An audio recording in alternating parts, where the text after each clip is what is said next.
commenceront lundi matin 8h30. Eh bien, lundi matin 8h, il n'y aura plus de Lady Belmont. Joyeux petit déjeuner en perspective, vois ça d'ici. Ben, tu t'en... 2 pour toi et 1 pour moi. 50 000. Oh, foutu omelette. Bon Dieu. Oui. Et il n'y en a eu qu'un seul de mauvais. L'année de naissance du prince Charles. Tombé sur moi naturellement, couvert de boutons pendant 8 jours. Pire qu'un colonel de la garde. L'autre aussi, je l'ai eu. Celui c'est Gérald, en 57, le jour du derby. Failli crever. Bien vrai. 2 exactement. Et alors? Ça fait 2 verres de fichu. Tu lui as dit que le parc nous avait été donné par Richard Cœur de Lion. Naturellement. Et alors? Qu'est-ce qu'il a répondu? Tiens, Non. Je te demande ce qu'il a répondu. il a répondu ça. Tiens. C'est son métier, ce genre de choses. Quel genre de choses? William. William. Lundi matin? Oui. Lundi matin? Quick, Oui. Quoi, oui? va se supprimer. Ce su. Tu veux dire que maman va se tuer? Oui, fiston, ta mère, ma femme, la belle-mère de ta femme, la grand-mère de ta fille, tout ça va partir en même temps. Je veux dire qu'il aura fallu 50 kilos à la coque pour en arriver là. Ben bien sûr. Qui est-ce? C'est ce jeune homme qui a de si beaux cheveux et qui est arrivé hier soir avec nous. Oui, oui, ça je sais. Je demandais simplement ce qu'il est dans la vie. Rien. Il est journaliste, Foutu métier. Pas même journaliste, photographe. bon, photographe de presse, c'est la même chose. Photographe de presse, mon œil, un malheureux pigiste qu'il est. Il prend des photos de n'importe quoi et cavale cheveux au vent pour essayer de les refiler à tous les journaux. Il appelle ça une profession. Genre de ton souhait, Milady?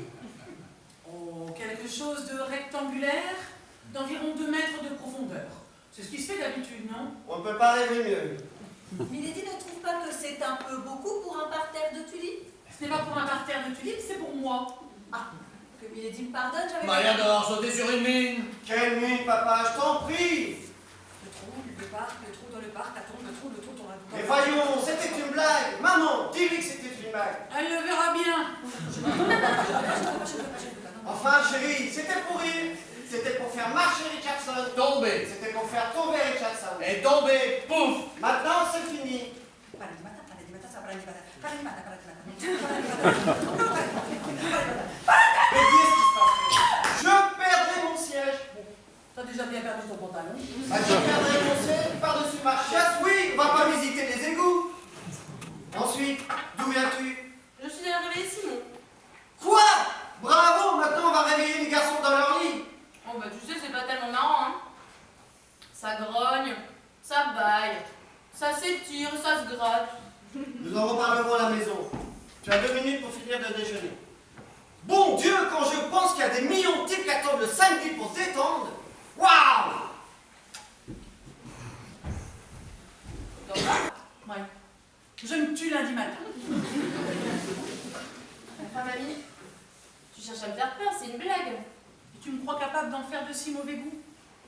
Bah non, justement, je te connais, t'es quelqu'un de têtu.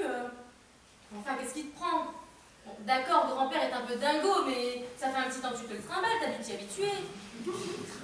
Écoute, Abby, je ne voudrais certainement pas te quitter sur un malentendu. Bon, que William soit dingo, soit. C'est un fait entendu. D'ailleurs, je peux même te dire qu'il plafonne et qu'il ne fera jamais mieux. Non. Mais il me va, tu comprends, il me va, comme aucun autre homme n'aurait pu m'aller. Mais alors pourquoi? Pour protester, pour prouver à ce morveux ministre des Transports que Lady Belmont ne s'incline pas. Elle se casse. C'est pour la bretelle. Enfin, tu contestes, tu t'immoles en fait. Ouais, ne parle pas la bouche pleine, s'il te plaît. Enfin, moi je trouve ça formidable, hein, mamie. La grande bonne femme de la famille. Voilà ce que tu seras. Et je te promets que tu l'auras ton portrait, juste à côté de celui de Clou-Clou. N'en demande pas tant. Moi aussi, j'aimerais mourir pour une grande cause. Enfin, pas tout de suite. Et puis il faut déjà en trouver une assez grande. Hein. Ouais. Ou alors tu en prends une toute petite et tu la laisses grandir. Bon. Ah, par exemple, Jimmy Dorsey, un petit neveu de mon mari. Eh bien, il s'est fait élire à la Chambre des communes uniquement pour mettre un crapaud dans la poche du Premier ministre. Non. Si, et un crapaud vivant. Chapeau. Ah oui. Enfin, quand il a vu qu'il n'y arriverait pas, au bout de 2 ans, il a démissionné. Ça fait du bien d'en rencontrer un d'honnête de temps en temps. Et le plus bête, c'est que j'ai pas moyen de me débiner avant la nuit. Si j'aurais su, je serais quand même venu avec ma voiture. Pourquoi, qu'est-ce qu'elle a? Ah, des coquelicots qui se décollent. Ah, évidemment. Voilà. Je souhaite un bon appétit à monsieur. Je peux y aller, Milady? Mais bien sûr, merci Richardson. Question emplacement, j'ai pensé que Milady aimerait que je l'installe près du terrain de croquet, sur la grande pelouse. C'est orienté est-ouest. Très bonne idée. Comme ça, je verrai la maison dans son ensemble.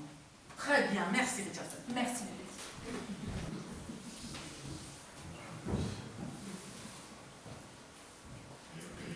Entrez, monsieur Horton Green, entrez. Heureux de vous voir. Et moi également, monsieur. Bonjour, monsieur.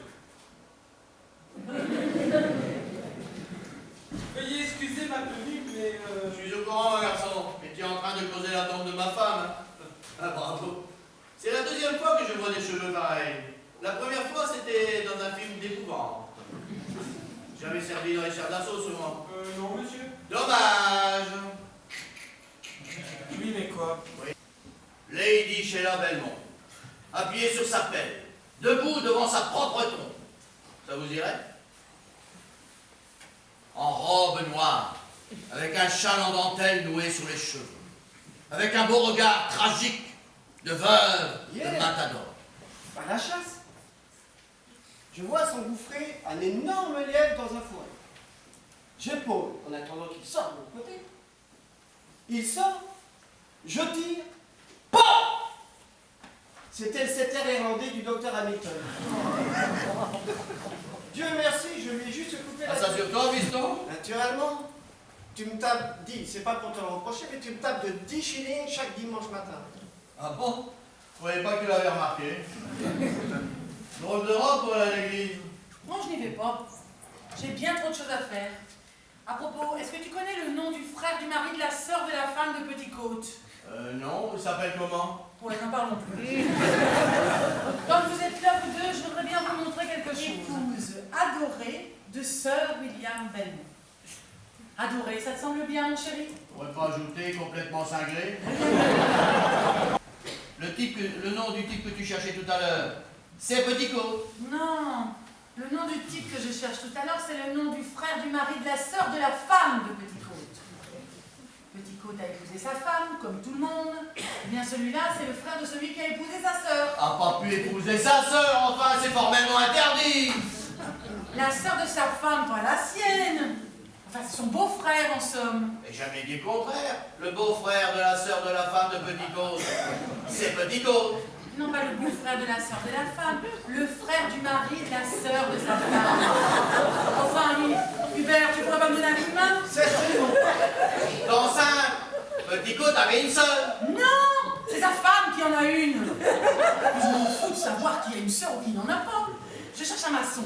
Maçon n'a jamais été maçon, Petticoat. C'est le frère de sa femme qui est maçon.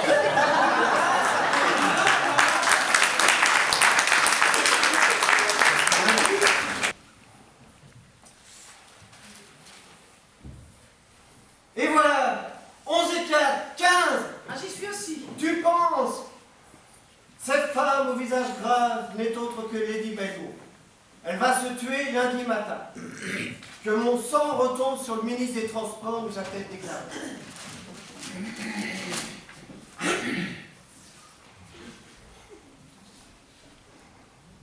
Hubert, tu es malade? Je suis déshonoré. Mon Dieu, il est mort. Qui? Le chien du docteur Hamilton. Mais je me fous du chien du docteur Hamilton!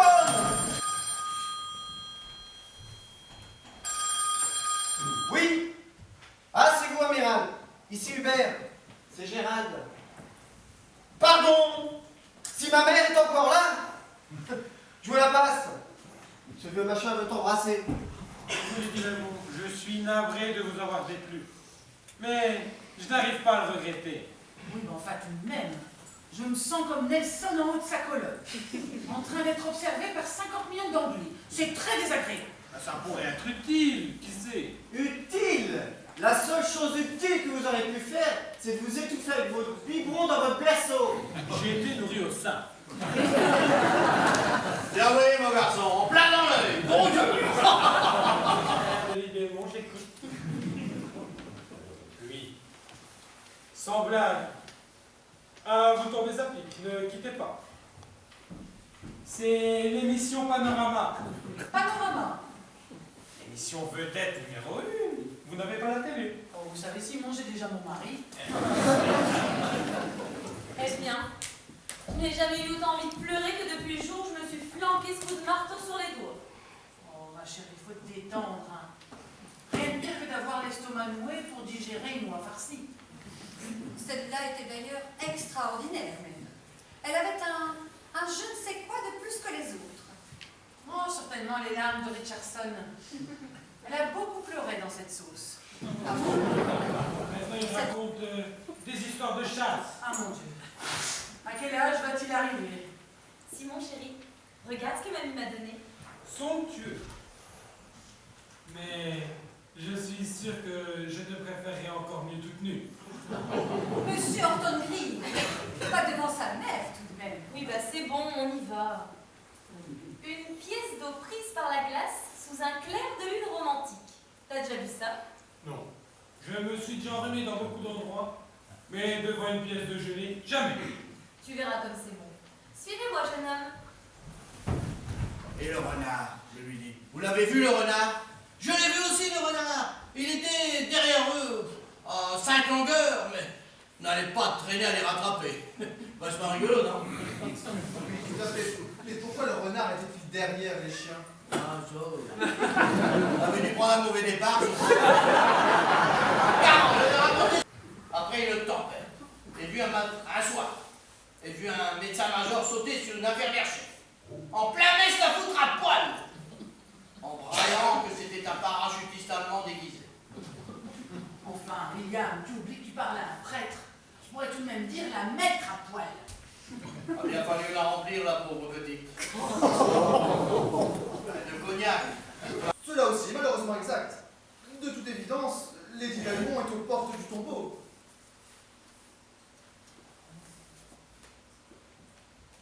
Oh, un peu excessive, mais pas complètement. Non, pas complètement comme vous dites. Ou certainement pas. Dit qu'elle est complètement timbrée. Moi, je prends bien au courant, le beau. C'est possible. Mais entre la construction d'une autoroute et la destruction d'une âme, je n'hésite pas. Que voulez-vous, je suis prêtre. Nous n'appartenons pas au même ministère. Merci, monsieur le secrétaire privé. Et que le Seigneur soit avec vous. Nous vous laisserons seuls dès que maman arrivera, c'est préférable. Vous croyez? Ce ne serait pas plus facile si on s'y met tous les trois? Mais il ne s'agit pas de déplacer un piano quand même. Pardon de vous avoir fait attendre, révérend. Mais je pensais que cela vous permettrait d'apprendre votre petite oraison. Hubert, regarde, mère me l'a donné, je suis folle de joie. Ce n'est pas le moment. Viens, nous allons faire une partie de billard. Ah, mais je ne sais pas jouer au Moi billard. non plus, allez pas. Quel point? Tu n'as jamais réussi à en marquer un seul de ta vie. Mais arrête de discuter tout le temps. Allez, en route. Hop, vendre Dieu pour 30 deniers, on ne l'achète pas pour 5000 livres. C'est un terrible péché que d'attenter à sa vie. Tu ne détruiras pas ce que Dieu t'a donné, sinon il se détournera de toi à jamais. Ézéchiel. Tu ne resteras pas assis à la table des méchants. Tu te lèveras et tu viendras me rejoindre. Jérémie. Quiconque désertera mon troupeau sombrera dans les ténèbres. Daniel. Que la brebis ne craint pas la nuit. La lumière brillera pour elle éternellement dans ma maison. Isaïe. Et la dernière partie en question. À peu près au même endroit et plus ou moins au même moment. Sachant qu'elle n'aurait pas le temps de rentrer pour se changer, eh bien elle avait acheté une robe qui pouvait faire pour les deux. Quant au fameux chapeau prévu pour épater les 10 Salisbury, Suivez bien, Bill. C'est important. elle l'avait planqué derrière un pilier de l'église, en pensant le récupérer après la cérémonie funèbre. Une fois la cérémonie terminée, eh bien le chapeau avait disparu. Elle l'a retrouvé accroché au corbillard avec les autres couronnes.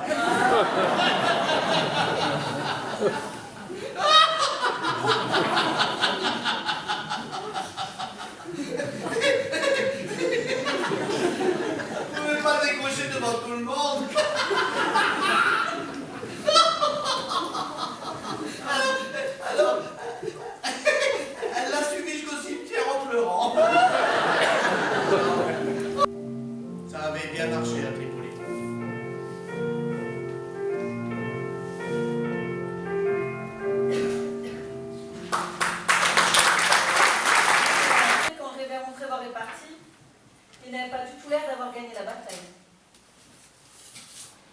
Je sens que nous allons passer une journée horrible. Si seulement Simon était là.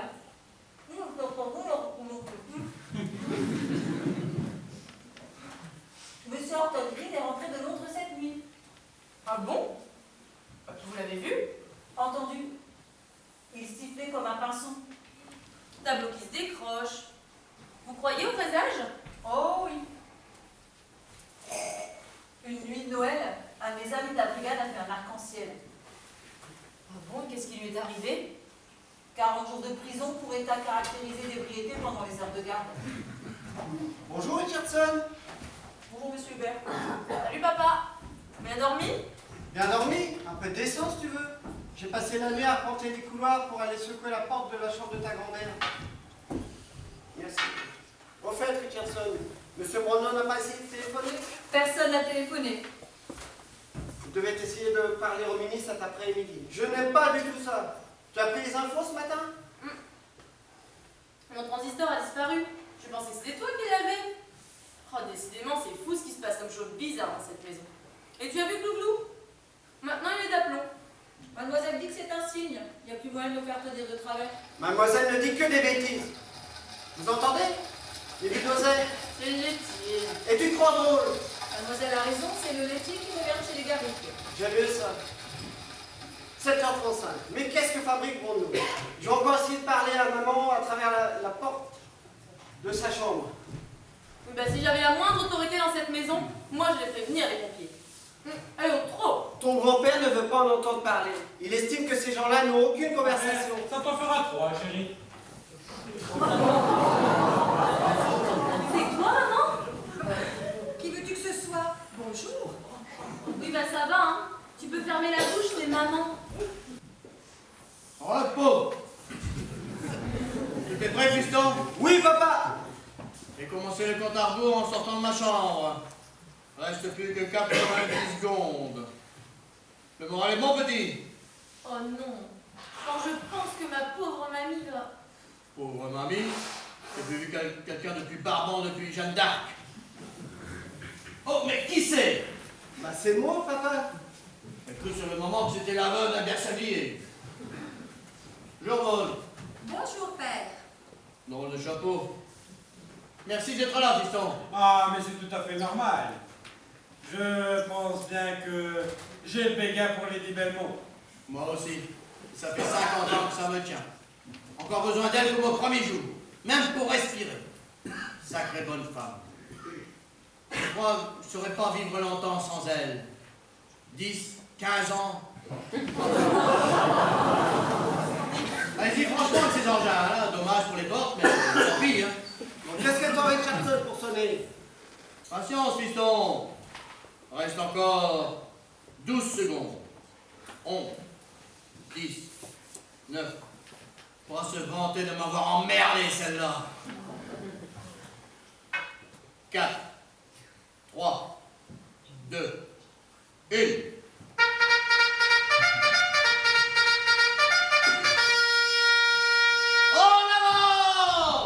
Arrêtez! Pas la peine de se précipiter. Lady Belmont sera là dans 1 minute. Elle m'avait demandé de rien vous dire jusqu'au bout, mais j'ai trop de respect pour les portes du XVIe siècle. Mais vous êtes fous? Quand auriez-vous pu lui dire? Bah, cette nuit, à mon retour de Londres, dans sa chambre. Vous êtes allé cette nuit dans la chambre de ma mère? Vachement gonflé de tête de là. Oui, monsieur. Eh bien, voilà tout. Pas se vanter de m'avoir fait rater un cuisseau de Geoffroy pour rien, quoi. Tu veux savoir ce que c'est exactement, ta mère, fiston? Une emmerdeuse. Bonjour tout le monde. Maman! Mère. En pyjama, ma chérie. Mais tu n'as aucune idée du protocole. Prends-toi exemple sur ta mère. Oh, cette symphonie de noir. C'est fini! Que Milady me pardonne, je la croyais défunte. Vous étiez en train d'enfoncer mes portes. Sous ordre de Sir William, je suis passée par le petit escalier et ne voyant personne arriver, je me suis mise au travail pour gagner du temps. Vous auriez même pu vérifier qu'elle n'était pas fermée à clé. Il y a beaucoup de dégâts. Mais avec des épées de cette qualité, Milady... Bien fait. T'as sûrement raison, vieux sadique. Je dois accepter ça comme J'ai décidé de me rendre à Londres et de rencontrer Joe Ferguson. Le type du syndicat des dockers, vous le connaissez? Je ne voudrais pas essayer d'avoir l'air drôle, mais Joe Ferguson est exactement le neveu du mari de la cousine germaine de ma mère. William, tais-toi!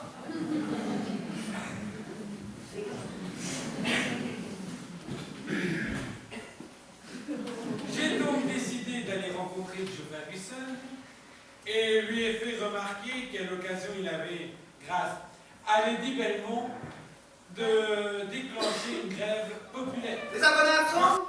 Ici Père Belmont, député. Oui, Belmont, c'est ça, comme la dame des dockers. Je suis son fils. Je voudrais savoir si M. Brownlow m'a téléphoné. Mais je me fous de vos félicitations. Je vous demande si M. Brownlow m'a téléphoné. Combien dites-vous? C'est horrible. Il vous a laissé un numéro pour que je puisse le joindre? Allez, passez-le-moi immédiatement. Elle va bien, oui, elle va très bien. Allez, passez-le-moi immédiatement, M. Brownlow. 11 fois. Il a téléphoné 11 fois. Dis-lui de rappeler à Gladys que je déjeune avec elle demain matin, au Savoy. Au Savoy, tu crois ça? Demain, t'auras plus que tes chapeaux à manger. Brownlow? Oui, super. Désolé, mon Dieu. Oui, oui, oui. Non. Non. Non. Quoi? Quoi? Quoi? Mon Dieu! Mon Dieu! Mon Dieu! Le ministre est en route. Il est parti de Londres il y a 20 minutes. Il vient ici? Mais oui, vous croyez qu'il a eu l'idée d'aller à la pêche? Il veut te voir de toute urgence. Je ne reçois jamais le matin. Maman, c'est le ministre des Transports. Il paraît que ça commence à bouger partout. À Londres, à Southampton, à Liverpool. Ils veulent tous faire chez là. Ils veulent tous faire 5 shillings. Voilà ce que tu as réussi à faire avec la complicité de cette espèce de... De chambre, papa. Chérie, je pense que c'est le moment. Monsieur, j'ai eu l'honneur de vous demander la main de sa mère. La mienne, c'est la mienne que vous allez avoir, monsieur Orton Green. Hubert, tes cordes vocales. Mais enfin, Hubert, mais